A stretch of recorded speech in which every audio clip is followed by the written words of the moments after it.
Good afternoon or good evening, everybody.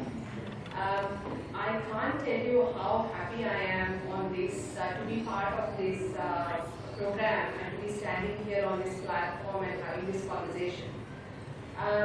It is amazing and it's really good TAAI comes up with these talks and with these initiatives to have a talk and have these discussions.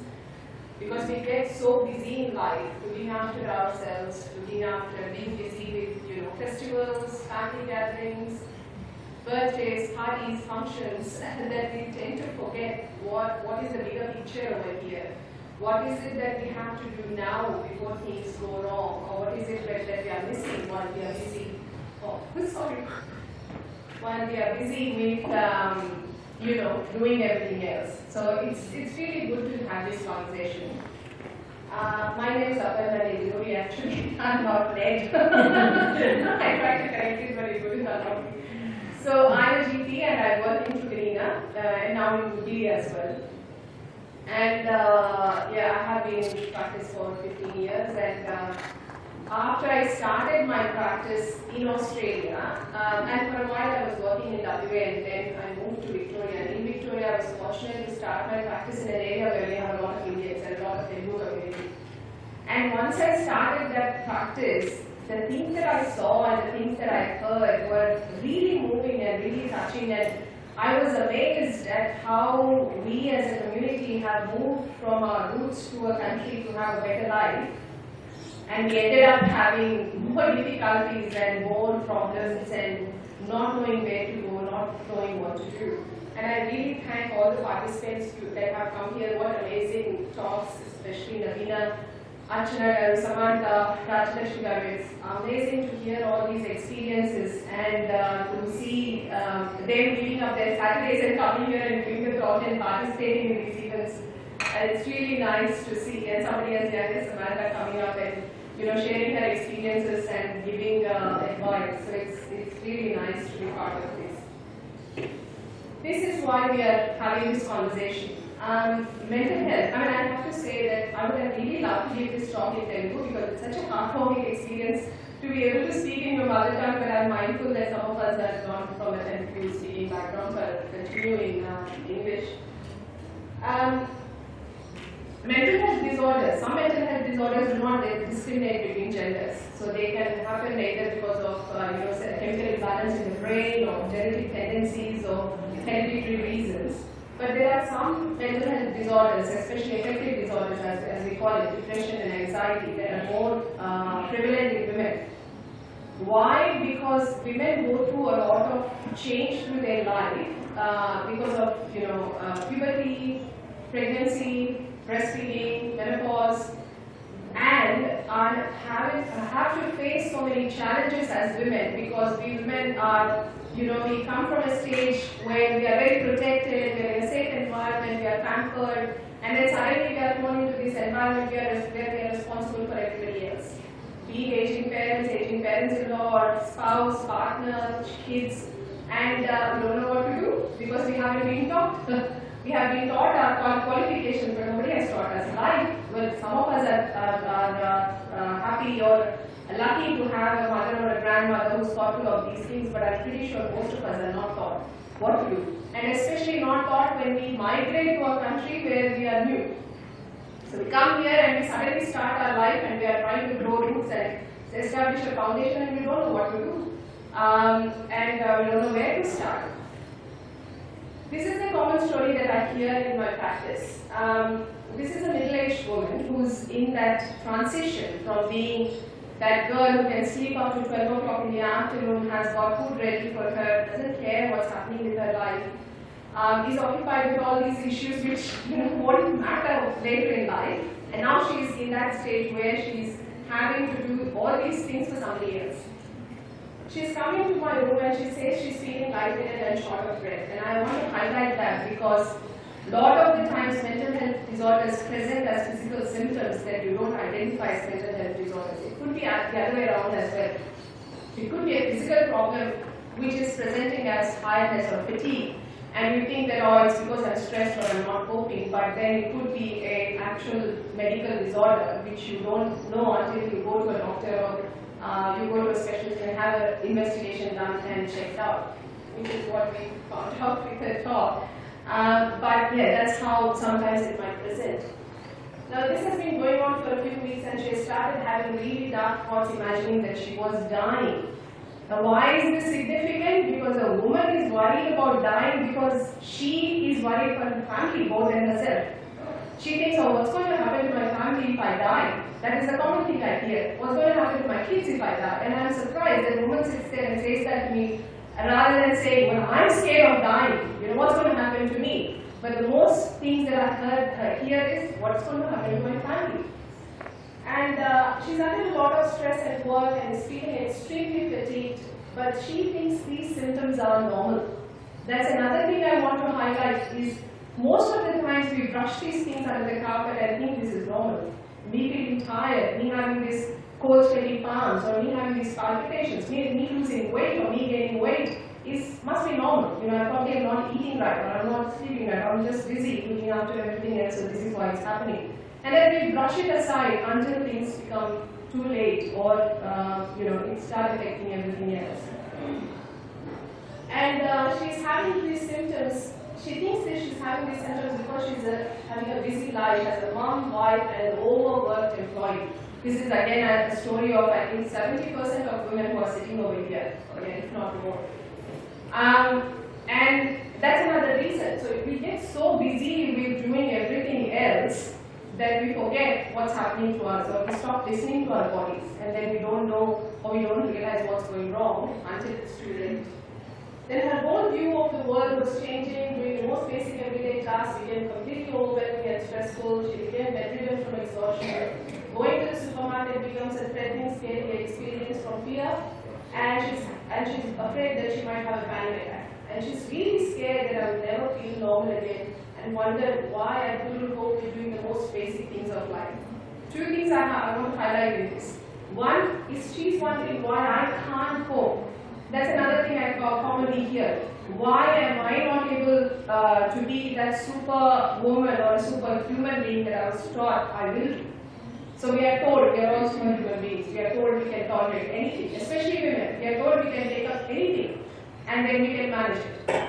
And then when we can't do it, we feel very guilty. We feel very stressed that why am I not able to do what the other woman is able to do? And you don't know what the other woman is going through until you sit down and have a chat with her. And the other thing is doing the most basic things in life. Now, a lot of things can happen which probably are not significant. So sometimes you're tired, or occasionally you might have a headache, or occasionally you might be so exhausted, or you might not be feeling hungry. And these things can happen when you're busy and you're running around and doing things. But when it starts affecting your daily activities, so when it comes to the point where you're not able to do your daily routine, that is significant. That's where it's crossed the line. That's where you have to see a doctor and get it checked out and ask the question, why is this happening to me? So then you can't ignore your symptoms. So that's gone too far. Some of the common mental health disorders that we see are these. Mood disorders and anxiety disorders are of course quite common. Psychosis or personality disorders are not that common, are still there, difficult to diagnose until somebody identifies or comes in for has a check done. Psychosis is when somebody is seeing things or hearing things that nobody else sees. Schizophrenia is also being diagnosed more and more, especially in our communities where mental health itself is a taboo thing. So if something happens in a family, we shut the doors and we try to manage it ourselves. We don't go out and seek help. And then again, it starts affecting everything else. So it's important to open up and seek professional help when need be. Another thing I wanted to highlight is what I said earlier. So sometimes medical disorders can present as mental health symptoms. So when you're feeling tired, or when you're gaining weight or losing weight, it might not be just because you're not eating right, it could be a medical condition. So there are a few are listed. I won't go into details because I'm mindful of time. But I want to highlight a couple of them. One is iron and B12 deficiencies. They are very, very common in women. More so because, as women we don't eat right. Because we are thinking more about planning meals for everybody else and we don't end up eating right. menstrual loss or pregnancy, childbirth, where a lot of our nutrients are taken up because of other reasons.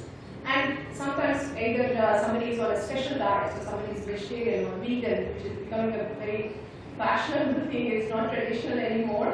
But sometimes when you do that and you're cutting out certain things from your diet, you're losing certain nutrients. So unless you know to make up for that in other ways, you probably will become deficient in some things. Vitamin D deficiency is also very prevalent because unfortunately we are in Melbourne where we don't get much sunshine. And celiac disease. I wanted to highlight that because that is also being diagnosed more so in our field coming from our background. Because there is this concept that, some of the things that have been there since birth or since you were little, you think that that's normal for you. Somebody who's always been lean or somebody who's always had bowel problems, has always had diarrhea or bloating, they think, this is normal for me. It might not be. It might be a medical condition which is making your body difficult to absorb certain nutrients, and then you end up being tired or fatigued, and then end up having depression or anxiety because of that. Sleep apnea, sleep disorder is another thing I wanted to bring your attention to. Unfortunately, sleep disorders, you can't identify yourself.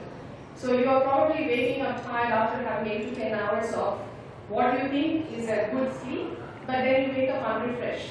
And unless your partner or your spouse or a child identifies that, or you're not just snoring, but you're actually not breathing very well during your sleep, or you're crashing around too much in your sleep, and that's why you're waking up tired. And so tired that it starts affecting your driving, it starts affecting your work, your concentration, and henceforth you start feeling that you're not adequate and end up being depressed or anxious. Cancers are another important thing. As I said, we as a community, I think when we migrate and come to a different environment, few things become very difficult. And one of the important things is going through screening that you have to in life. So there are certain stages of life where you have to have screening. Now we either do too much of testing or we don't do enough testing. But there are certain screenings that you have to have. So cervical cancer screening is one, mammograms are another, bowel cancer screening is another,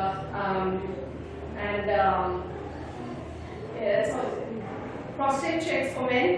We're talking about women empowerment, so I didn't think of that, but that's right. But that's another thing I wanted to say. In my practice, it's amazing how many times I see a woman coming in, making an appointment for a husband or a partner, and says, look, I'm worried about his health. But very rarely, I still see it, but very rarely do I see a man coming in and saying, oh, I'm worried about my wife's health. Can you make up an appointment and check her out? Very rarely do I see that. I still see it, which is good to see sometimes, or occasional sunshine in a winter day, but that's very rare to see.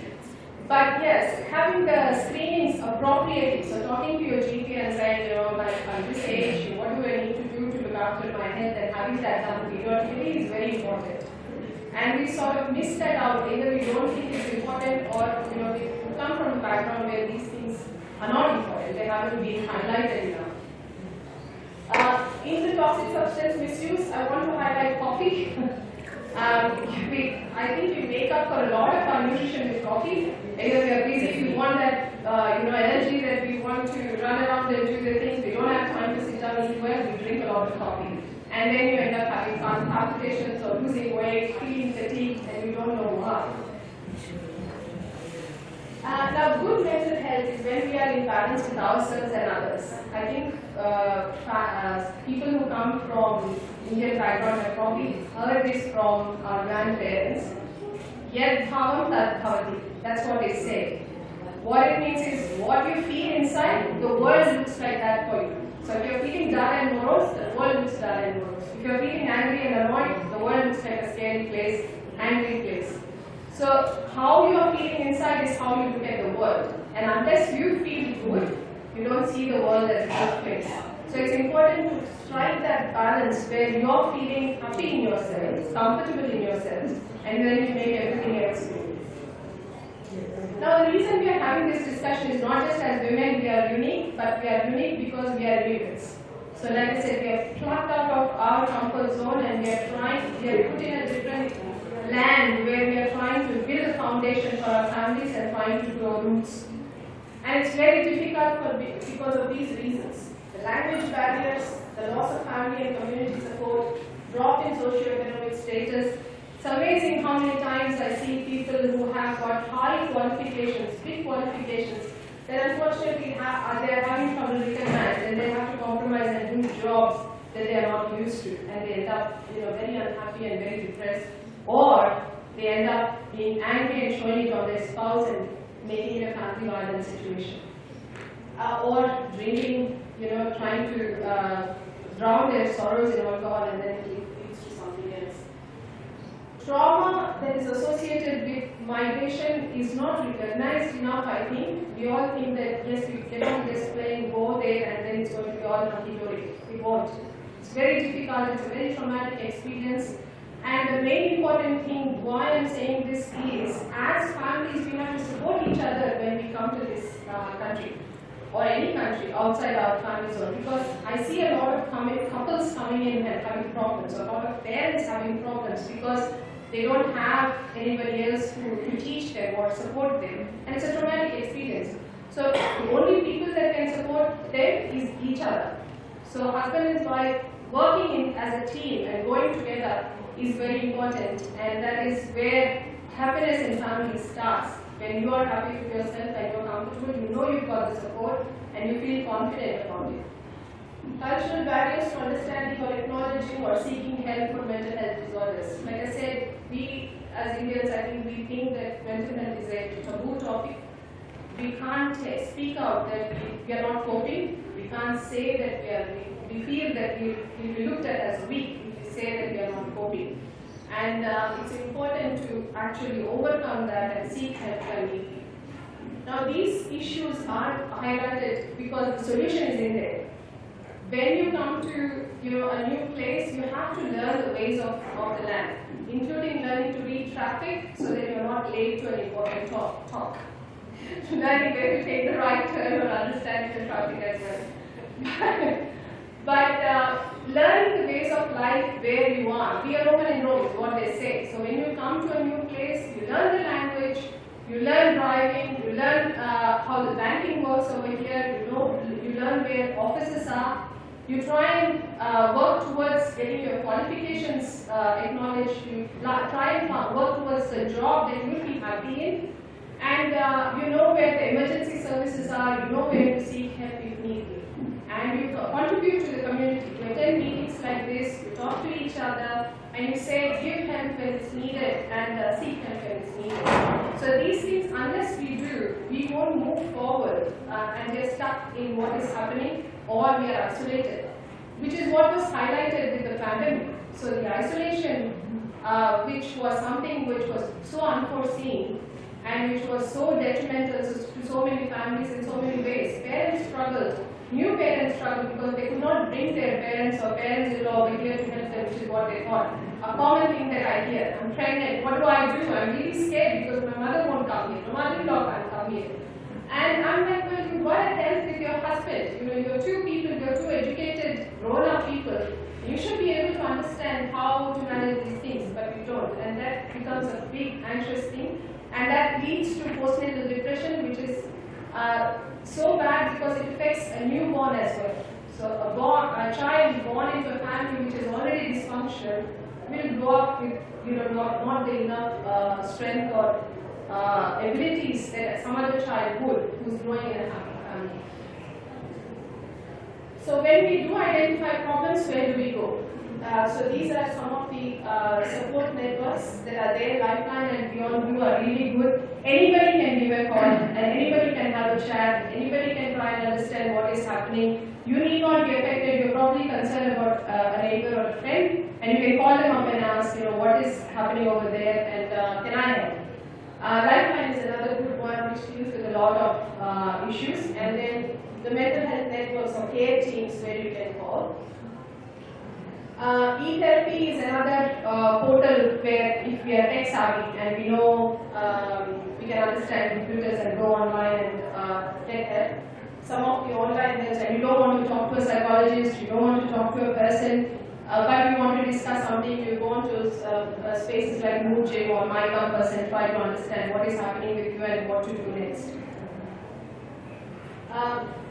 Panda is another one. I wanted to highlight that because there's a lot of postnatal depression and perinatal anxiety that happens. So new mothers or mothers who have already got children and they're struggling and they're not able to manage what is happening.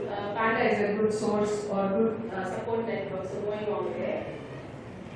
Some other support networks and Grief Line or Lifeline will provide counseling for grief as well. I know a lot of us have got families stuck in India and are worried or have lost family members and haven't been able to go back, and that becomes a big loss that you can never, a void that can never be filled. And if that happens, instead of just sitting at home and trying to persevere or trying to cope with things by yourself, it's always important to pick up the phone and speak to somebody and get some counseling done. Just like you would take a Panadol for a headache or take asthma medication if you've got asthma, seeking counseling is a therapeutic thing. So it's not a bad thing, it's not a wrong thing to do. If you know there is a problem, you get treatment for it. That is a very sensible thing to do. Help with costs. This is where I come in. So if you have got a problem and you are struggling with cost and you don't know, psychologist visits can sometimes be very expensive. But yeah, if you're struggling with the cost, then there is a provision in Medicare to have a mental health care plan done, and then you get the 10 sessions normally, but if it's an exceptional circumstance, you can get up to 20 sessions. And there are more sessions available now after the pandemic. There have been more item numbers and sessions included. And the other thing I wanted to highlight over there is getting private health insurance. Again, when we come to a new country and you are not eligible for Medicare yet, it is very important to get private health insurance. That is a minimum basic thing you can do as a security, as a safety for yourself. Just like you put locks on the door, or you make sure you have got bank accounts, you make sure you've got savings in the bank, you need to get health insurance as well, because it's more of a security measure. If your parents are visiting from overseas, or if you are a student and you think, well, nothing is going to go wrong, you're wrong. Things can go wrong. And it's very important you think about that before things go wrong. So that you don't brush things under the carpet because you're worried about the cost. You don't ignore your health symptoms because you're afraid to go to the doctor because of the cost. Rather, you get a health insurance and then you seek help, or you seek doctors' help when need be, rather than pushing it aside. And some more help that you can get is either from your local shire or the primary health networks or the Health TAAI website. Another important thing I want to highlight is not to Google stuff. That is the worst thing that we can do. It is said umpteen times, but the first instinct we have is to Google stuff. Rather than that, you find out avenues where you get reliable, trustworthy, evidence-based information. Your local shire website will have a lot of information about different things. So finding out where the website is going on there, having a look through of what the services are, picking up the phone and speaking to somebody. And there is somebody who's being paid to help, and they're very happy to help. Unless you ask, they're not going to give you that help. And the primary health networks are also good avenues to seek help from. And their websites are also most of the times very easy to maneuver through, and they have got a lot of links to other services from there as well. So going on there and getting accustomed to how that looks like, and to see if there's any help that you need and if it is provided there. And most importantly, me. So if you can't find an answer anywhere else, you go to your local GP and ask the question, and I'm pretty sure they'll be happy to help. Thank you so much for giving me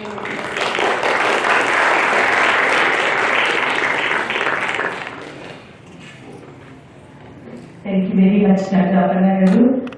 Thank you very much for sharing such an informative session with all of us today, especially your emphasis on the private health insurance, and also as after this session, I don't think anybody will look at mental health as a taboo anymore, especially today we have not only audience in the hall, we have so many audience all over the places watching live through the Facebook. Thanks to the TAAI committee, we have wonderful team working on all these things. And we have another, we came to know, we have a mental health counselor here with us in the audience. We would like to invite Saroja Gulapalligar to please come onto the stage and add few things about the mental health. Please let us.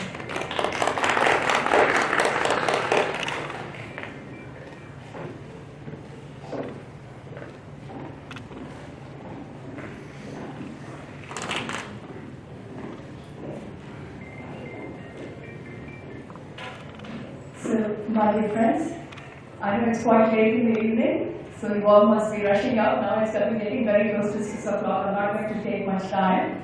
Actually, I wasn't on the agenda. Thanks to Kalyani for just putting me in the last minute, but having been here, let me do justice to today's session. So, my dear friends, my name is Saroja Gulapalli. I am the founder of Saroja Self-Empowerment Workshop, Beyond Your Mind Foundation, Crystal Children Corner Academy, and Saroja's Holistic Awareness and Counseling Program. I know it's a big list, but it's good to give you just a bit of information. All this work that I'm doing as these 4 big foundations are all cost-free. They are non-profit organizations founded by me, and now they have become bigger than better. Something that started as my passion to help my fellow beings 18 years back. Today, have all been such wide, vast network with people connected from all around the globe, more than 23 countries. Kalyani the other day when she got hold of me, she said, Saroja, I never knew that this much of work was going and how come Telugu community did not know about it. Friends, the work that I'm doing is not for one human being or one gender or one community. This is for humanity. So, maybe the Telugu community, some of you may not have known, but the people who are approaching me are from all around the globe, including Australia. So today, I'll take this opportunity to give you as much information I can about the work that I'm doing. So in my vast effort of helping the humanity, if I can be of any help to any one of you or your friends, please feel free to reach me at any time, and I'm always there at your service. So my dear friends, 18 years back, this passion that life is something more than living just for myself and just for my immediate family had just started as a passion and is really become such a big wildfire. Every minute has become a bliss. Because my dear friends, it's not a story about me. Each one of us, we have this passion to help others. Now every one of us question, how can we be helpful to the next person? We, just as a human being, can itself be a big support network. Now to start with my story, I'm an engineer. I'm a master's in electronics and telecommunication. I have worked as a corporate executive in multinational corporation ExxonMobil for 30 years. And 18 months back when I decided that there's something more than just earning this $250,000 just for me and my family, it was a very easy decision to quit the job. I know there are some friends here who know me very well from my work. I don't want to name them here. They're part of my support group. But when I quit that job, I was actually laughing or smiling within me when Ravina said that she quit her job. She felt like, where am I? That identity crisis will never happen, friends, if you try to understand that life is beyond earning and just meeting at 2 ends. We're not here just to earn, just to live, and just to continue this mundane life. There is much more fire and passion within each one of us. And it's just a matter of time when you can connect to what you are. So instead of going through all those details, it's a long story, but one day when each of you would like to know more details, I'm always there. But just to know about the little services that I'm here to provide you. The whole story starts with something very much related to the topics and the sessions that we have been doing today. I got here a little bit late because I came here from a housewarming session, so sorry Sam, I missed your session. But otherwise, wonderful speakers and wonderful sessions that I have been sharing all the while when I sat there. To start with, I started with Saroja's self-empowerment platform. This is 18 years back. The self-empowerment word itself my dear friends, is such a powerful word. Let's start with empowerment. What is empowerment, my dear friends? We are trying to energize something. When it comes to human beings, empowerment means that we are trying to empower or give power to that individual. Most of us, the problem is we are looking for that energy to come from outside, my dear friends. But as my dear friend was saying, Yad Bhavam Tad Bhavati, that means whatever is your inner world, the outer world is a reflection of your inner world. So it doesn't matter what the issue is. It's a mental health, it's a parenting problem, or it's a family violence. The foremost area that each one of us has to focus and emphasize is our inner world. Yad Bhavam Tad Bhavati. Another way to say that is you create your own reality. The reality that we are sitting here today is created by each one of us. Now you might wonder, how can I create my own reality? My dear friends, the inner world that I was talking to you just a while ago, what is that inner world? That inner world is your thoughts. That inner world is your emotions. That inner world is also your ego. We talked about ego just a while ago when we were talking about family violence. What is that, my dear mother? Inner world, when we talk about ego, it means the urge to find our identity and the power play. That's the only two parts of the ego. There is so much going on within ourselves, my dear friends, that we are never paying attention. We want to fix everything outside us without fixing our main inner world. Apo Dipo Bhava, light that light within yourself, and you will see that brightness around you. This is not just words that I'm telling you, my dear friends. 18 years I've been practicing, not only me. I've got 19 support works throughout Australia and abroad. Those support networks are growing day by day by day. And the only reason they are growing is because the objectives behind this Beyond Your Mind Foundation, Saroja's Self-Empowerment Workshop, Crystal Children Corner Academy, the holistic awareness and counseling program that I do, the objective behind it is I'm trying to help my fellow beings build resilience to face their challenges. Let us take an example. If you have a problem, you can go to a counselor. I will bet one counseling will never be enough. You will have to go again. You will have to go again. How many times will you keep going till that problem inside you is fixed? Masters, friends, there is only a certain limit that you can keep depending on the outside world. But if you can really connect to what I'm saying, if you can find that energy, if you can rightly think, if you can rightly have understanding of your emotions, one sitting of the counseling is pretty good enough. And I'm not saying it just for the sake of saying. I do counseling, 14 to 15 counseling a week. My phone is constantly operating, whether it's night or day, because that's the pledge I have done to the humanity, that every minute that I have, I will be at the service. So what is the basis of the counseling of self-empowerment that we are going ahead on this path? Is only trying to make aware of that inner energy that people have. So what is that inner energy? First of all, our emotions, masters. Our emotions play the biggest havoc in our life. We do not know how to understand our emotions. We do not know how to manage our emotions. There was a wonderful question from one of the audience saying, why do we have this family violence? And there was this amazing answer from this panel saying, because they do not have the understanding. And one of the things was, I will have to excuse because I'm going to use the gender here. If we see the family violence more happening from men towards the women, one of the underlying causes, because those men have always seen that kind of an environment, even when they were young. Their parents, their fathers, they must have seen a similar behavior. So what happens, master? This is how this continues, the behavior continues. So where does the change need to happen? The change needs to happen within. And that's what we have taken on. And this education, and rightly said, sir, education and awareness is the main thing. And that's the reason we started Crystal Children Corner Academy. Because after you turn 50, 60, you're trying to change something, yes, it may be possible, but it will be difficult. So what we have started is very early on, when the children are young, trying to make them understand understand that inner world and its energy. The emotions, understanding the emotions and managing the emotions. Trying to understand what they are running after in this external world.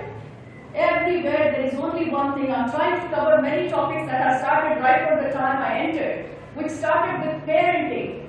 One of the guests who were here, they were talking about achievements. What is achievement, masters? It's our perception. What may look like an achievement to you may not be looking like an achievement to me. So who is defining your achievement?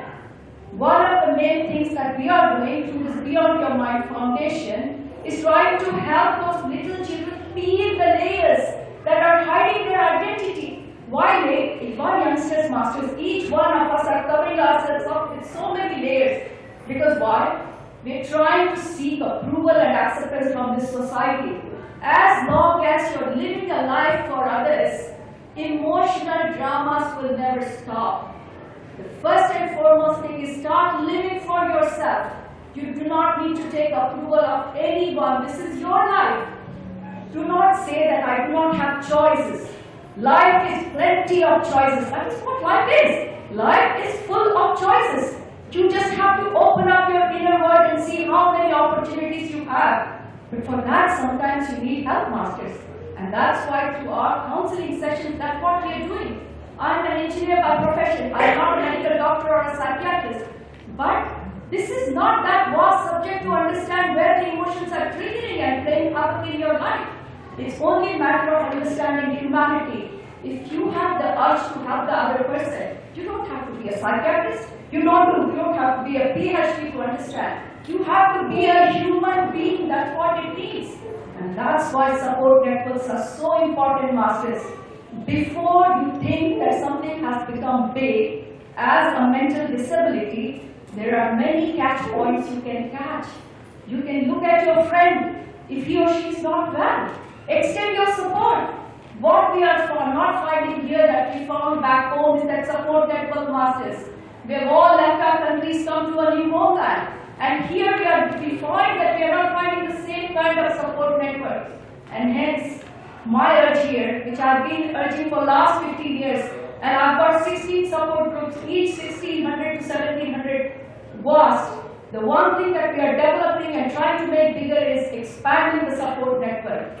We have become such tech savvy, is the way we contact our friends is through that phone. Masters and friends, it's time. A face means a lot than a face coming through, a telephone. If you see somewhere, if you see a pain in your friend's face, if you see there's an issue, how hard it is just to turn around and ask what is going on in their life. That's all the support networks are for, masters. We think, oh, that's not my area to talk about. You need an expertise to become or give that kind of a shoulder to cry on. No, masters. Couple of generations back, what did we have? Big families. Anyone had any problem? What did we do? Just openly share and talk about it. How many children do have that kind of a freedom to talk in their families? Because parents don't have enough time to listen. We're all very busy building up our careers. Careers are important, masters. But priorities are much more important. The last thing, I'm not going to take much time because I know mine was not a planned message here, but still I would like to say, one of the most important things that I would urge everyone to do is prioritize, masters, in your life. Each one of us has cluttered our life with so much of unnecessary things, and we are calling them all as priorities. They are not priorities. Goals can only be 1, 2, or 3 maximum. If you are really struggling that my life is so busy that I can't find time, go back tonight, write on a piece of paper, what are your priorities and goals? And if it is crossing 3 masters, write them off. Because they're all nice to have, they're not goals or priorities in your life. The day I uncluttered my life, I had so much time to help every person who knocked at my door or rang my doorbell. And I'm sure as human beings, we don't need to have foundations. Each human being itself is a foundation to have a big community. And at that I will stop. Thank you very much. Kalyani for giving me time. If anyone needs any kind of help, which I know surely Kalyani has asked me for that purpose to come here, you can visit Beyond Your Mind Foundation, very easy to remember, Beyond Your Mind Foundation, and all my services services are there, starting from holistic awareness and counseling program. You have to go online, book it. Now you know with COVID, I'm getting non-stop phone calls from India, so yes, my calendar is quite busy, but I'm pretty much up to date with my schedule. So if you need any help, please go on the platform and book through the online booking form. We have got inner child wisdom sharing healing workshop. This is about all the emotional blocks that we have been carrying since childhood. There are so many services there, masters, which you can just have a look at the foundation on the website, and please make use of it. If some of you have not found it earlier and have just come to know, please make use of it as required. And thank you very much. Have a great life. Life is not that difficult. It's just a matter of prioritizing, my dear masters. Thank you very much.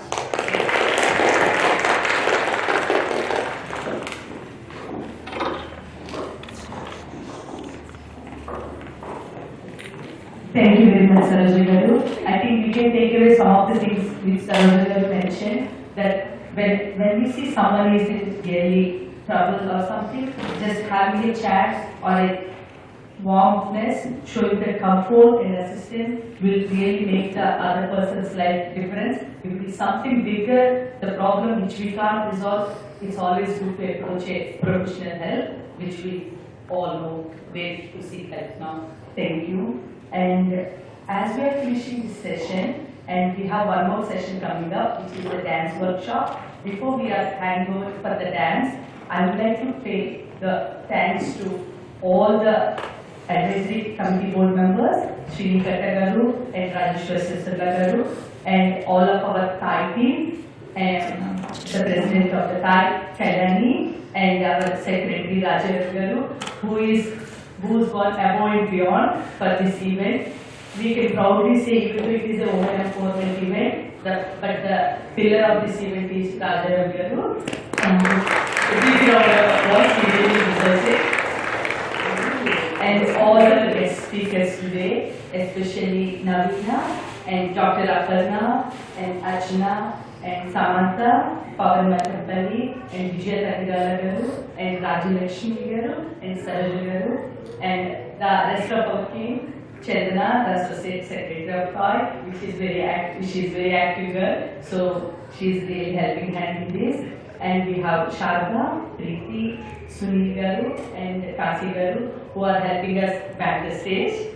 And we have a lot of volunteers who supported us to make this event more successful. And we have to say thank you to the Monash Council, who spread the word across the suburbs and everywhere. And we have to especially thank all the sponsors who continuously supported the TAAI, all the events. And we would like to say a big thank you to the Small Tech for coming forward and fundraising for the magnets which you are taking home tonight, which are really very helpful, which you got, who are the support services to approach when you really need some help.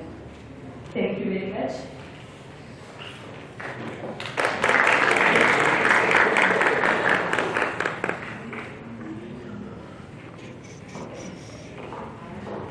Now the fun part, we have a dance workshop that's going to happen like very soon. I hope you're all very warmed up, so not start too much with the snacks, that is good. I just have a few words to say. Happy birthday, Kailani, it's your birthday.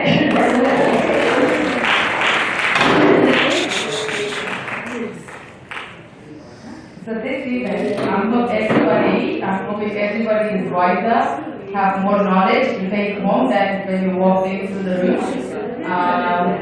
Thank you for all the wonderful speakers today. It's been a great evening and very with a lot of information in simple words.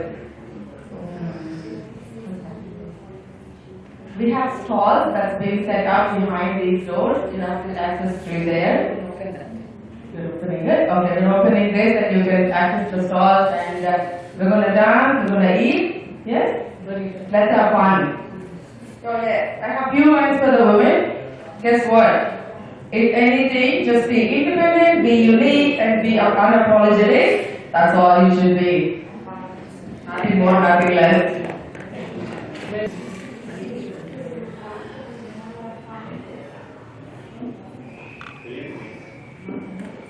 in 5 more minutes, the dance workshop is going to be ready. If you want to have 2 more snacks, please feel free to have more snacks. Thank you.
Can we all have on the stage so we can have a one big group photo?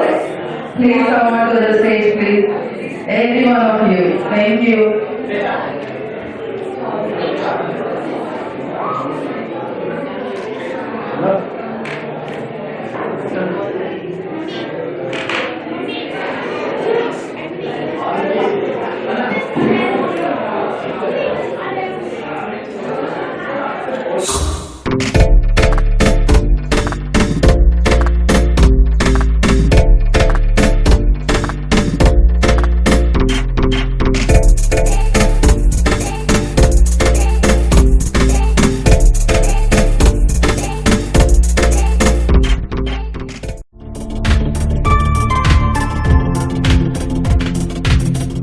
Celebrate festivities and happy moments with your friends and family in Australia. This time celebrate in Desi style. With Sweet India, we offer a variety of Indian sweet options. Experience the tradition without missing on your roots. With Sweet India, Experience the purity in every bite.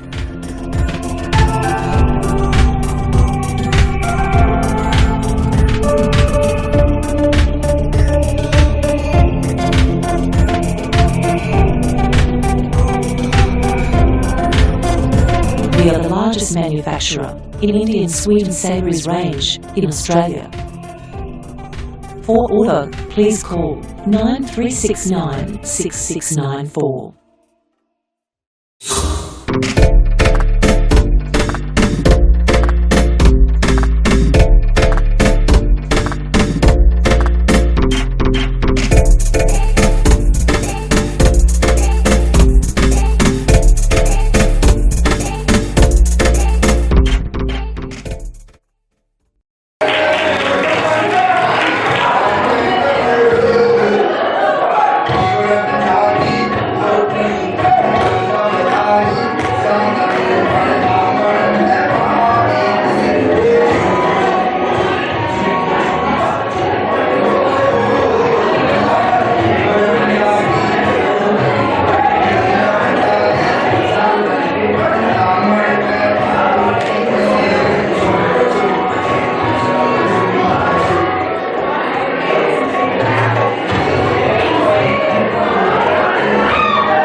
Look at that!